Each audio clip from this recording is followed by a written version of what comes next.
जन टीवी देख रहे हैं आप। मैं श्वेता शर्मा आपके साथ और इसी बीच सीधे लिए चलते हैं आपको लोकसभा, जहां पर कार्यवाही शुरू हो चुकी है।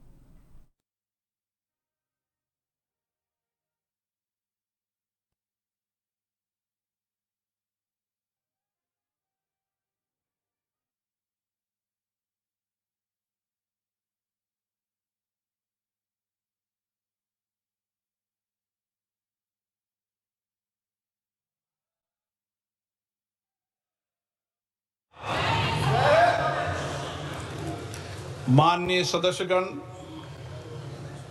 मुझे अत्यंत दुख के साथ अपने 8 पूर्व साथियों के निधन के बारे में सभा को सूचित करना है।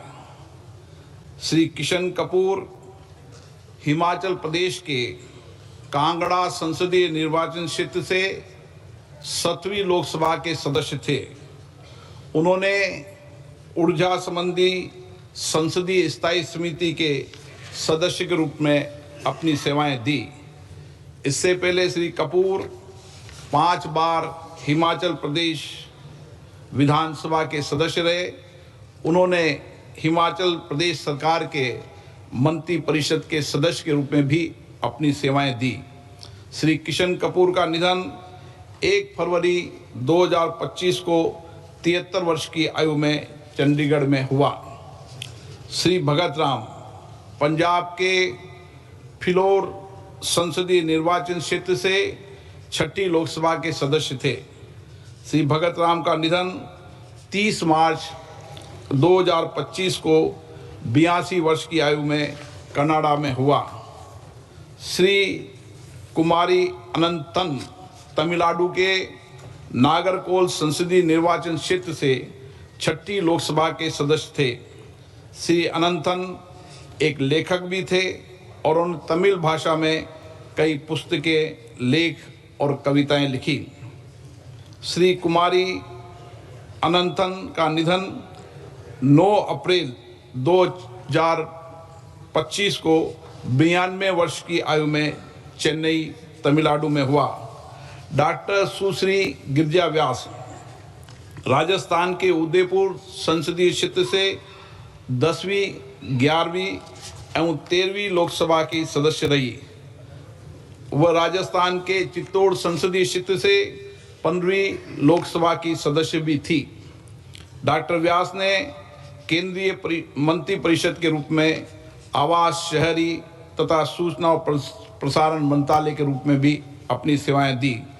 डॉक्टर व्यास ने विभिन्न संसदीय समितियों के सभापति और सदस्य के रूप में भी अपनी सेवाएं दी। डॉक्टर व्यास ने राष्ट्रीय महिला आयोग की अध्यक्ष और 15वीं लोकसभा के दौरान लोकसभा में सभापति तालिका के सदस्य के रूप में अपनी सेवाएं दी। इससे पूर्व वे राजस्थान विधानसभा की सदस्य रही। उन्होंने राजस्थान सरकार के मंत्री परिषद के रूप में भी कई मंत्रालयों में अपनी सेवाएं दी। डॉक्टर गिरिजा व्यास का निधन 1 मई 2025 को 78 वर्ष की आयु में अहमदाबाद, गुजरात में हुआ। श्रीमती मीनाती सेन पश्चिम बंगाल के जलपाईगुड़ी संसदीय निर्वाचन क्षेत्र से 12वीं, 13वीं और 14वीं लोकसभा की सदस्य थी। श्रीमती सेन विभिन्न संसदीय समितियों की सदस्य रही। श्रीमती मीनाती सेन का निधन 3 मई 2025 को 81 वर्ष की आयु में कोलकाता, पश्चिम बंगाल में हुआ। श्री सुखदेव सिंह ढींडसा पंजाब के संगरूर संसदीय निर्वाचन क्षेत्र से 14वीं लोकसभा के सदस्य थे। वे राज्यसभा के सदस्य भी रहे। श्री ढींडसा ने केंद्र सरकार के मंत्री परिषद के रूप में कई मंत्रालयों में अपनी सेवाएं दी और वे कई संसदीय समितियों के सदस्य भी रहे। इससे पहले वे 4 कार्यकाल के लिए पंजाब विधानसभा के सदस्य रहे। वे पंजाब सरकार में राज्य मंत्री के रूप में भी रहे। श्री सुखदेव सिंह ढींडसा का निधन 28 मई 2025 को 89 वर्ष की आयु में मोहाली, पंजाब में हुआ। श्री छोटे सिंह यादव उत्तर प्रदेश के कन्नौज संसदीय निर्वाचन क्षेत्र से 7वीं और 9वीं लोकसभा तथा मोहनलालगंज संसदीय निर्वाचन क्षेत्र से 10वीं लोकसभा के सदस्य थे। श्री यादव विभिन्न संसदीय समिति के सदस्य भी रहे। श्री छोटे सिंह यादव का निधन 13 जून 2025 को 83 वर्ष की आयु में लखनऊ उत्तर प्रदेश में हुआ। श्री आनंद सिंह उत्तर प्रदेश के गोंडा संसदीय निर्वाचन क्षेत्र से 5वीं, 7वीं, 8वीं और 9वीं लोकसभा के सदस्य थे। उन्होंने कई संसदीय समितियों के सदस्य के रूप में काम किया। सिंह ने उत्तर प्रदेश सरकार में मंत्री के रूप में भी अपनी सेवाएं दी। श्री आनंद सिंह का निधन 6 जुलाई 2025 को 86 वर्ष की आयु में लखनऊ में हुआ। हम अपने पूर्व साथियों के निधन पर गहरा शोक व्यक्त करते हैं। यह सभा शोक संतप्त परिवारों के प्रति अपनी संवेदना व्यक्त करती है। माननीय सदस्यगण, दिनांक 22 अप्रैल 2025 को जम्मू कश्मीर के पहलगाम में हुए आतंकवादी हमले में 26 निर्दोष व्यक्तियों की नृशंस हत्या कर दी गई। आतंकवाद की इस घटना ने पूरे देश ही नहीं बल्कि संपूर्ण विश्व की चेतना को आघात पहुंचाया है। ये सभा उन सभी मृतकों के प्रति गहरा शोक व्यक्त करती है तथा आतंकवाद के विरोध भारत की जीरो टॉलरेंस के संकल्प को दोहराती है। माननीय सदस्यगण, 12 जून 2025 को अहमदाबाद से लंदन जा रहे एयर इंडिया विमान अहमदाबाद हवाई अड्डा से उड़ान भरने के तुरंत बाद दुर्घटनाग्रस्त हो गया। इस दुर्घटना में कुल 260 व्यक्तियों की असामयिक मृत्यु हुई, जिसमें विमान में सवार 241 व्यक्ति और 19 अन्य व्यक्ति शामिल हैं। इस दुर्घटना में गुजरात राज्य के पूर्व मुख्यमंत्री श्री विजय रूपानी जी का भी असामयिक निधन हो गया। ये सभा इस दुर्घटना में मृत व्यक्तियों के प्रति अपनी आत्मिक संवेदना व्यक्त करती है। माननीय सदस्यगण, देश के विभिन्न हिस्सों में अतिवृष्टि, बाढ़, भूस्खलन आदि प्राकृतिक आपदाओं के कारण बड़ी संख्या में जान माल की हानि हुई है। ये सभा प्राकृतिक आपदाओं के कारण दिवंगत हुए व्यक्तियों के परिवारजनों के प्रति अपनी संवेदना प्रकट करती है। अब यह सभा दिवंगत आत्माओं के सम्मान में मौन रहेगी।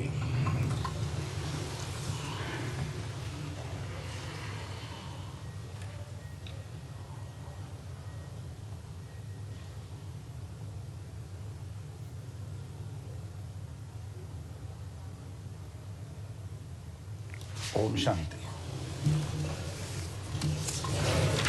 माननीय सदस्यगण, मैं भारतीय अंतरिक्ष अनुसंधान संगठन को भारतीय अंतरिक्ष यात्री श्री शुभांशु शुक्ला के अंतर्राष्ट्रीय स्पेस स्टेशन के पहले सफल मिशन के लिए सदन की ओर से हार्दिक शुभकामनाएं देता हूं। माननीय सदस्यगण, इस विषय पर माननीय सदस्यों की भावनाओं के अनुरूप इस सत्र में इस विषय पर व्यापक चर्चा भी होगी। प्रश्नकाल। प्रश्न संख्या 1 श्री प्रदीप पुरोहित। श्री प्रदीप पुरोहित, क्वेश्चन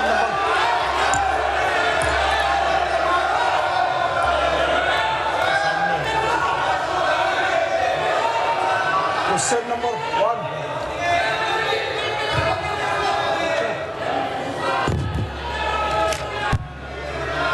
क्वेश्चन नंबर 1।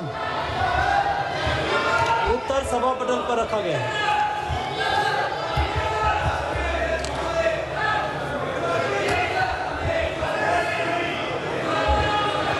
मैं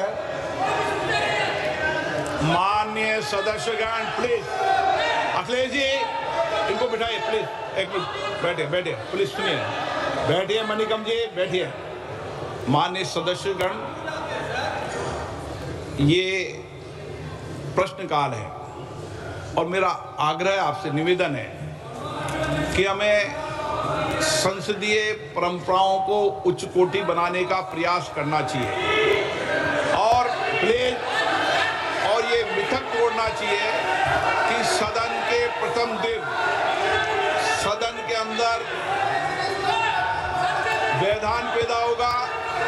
हमारे प्रयास होना चाहिए कि हम देश की जनता की भावनाओं के अनुरूप, उनकी इच्छाओं के अनुरूप यहाँ सदन में उनकी आकांक्षा रखें, उनकी भावनाओं को अभिव्यक्त करें और महत्वपूर्ण विषय जो देश में घटना घटी है उन पर व्यापक चर्चा और संवाद हो। इस मिथक को तोड़ना ही चाहिए। मेरा आग्रह आपसे, सदन को आप प्रश्नकाल के बाद प्रश्नकाल जो भी विषय होता है प्रश्नकाल के होते हैं, आप नोटिस दीजिए। ये अखिलेश जी, आप सभी सदस्यों तक तख्तियां लेके नहीं आए। नो, मैं आपको प्रश्नकाल के बाद सब विषयों पर चर्चा करूं। प्लीज बैठिए, बैठिए। नो, ये तरीका उचित नहीं है। सदन के पहले दिन सदन चले, अच्छी चर्चा हो, व्यापक चर्चा हो। मैं सभी सदस्यों को पर्याप्त समय, पर्याप्त अवसर दूंगा।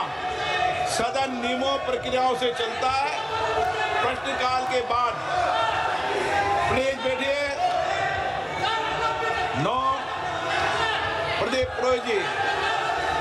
मैं क्वेश्चन नंबर 1 पे जो माननीय मंत्री जी ने जो उत्तर दिए हैं, मैं उनको धन्यवाद देता हूँ। व्यापक मात्रा में उनका उत्तर हमको भेजे हैं।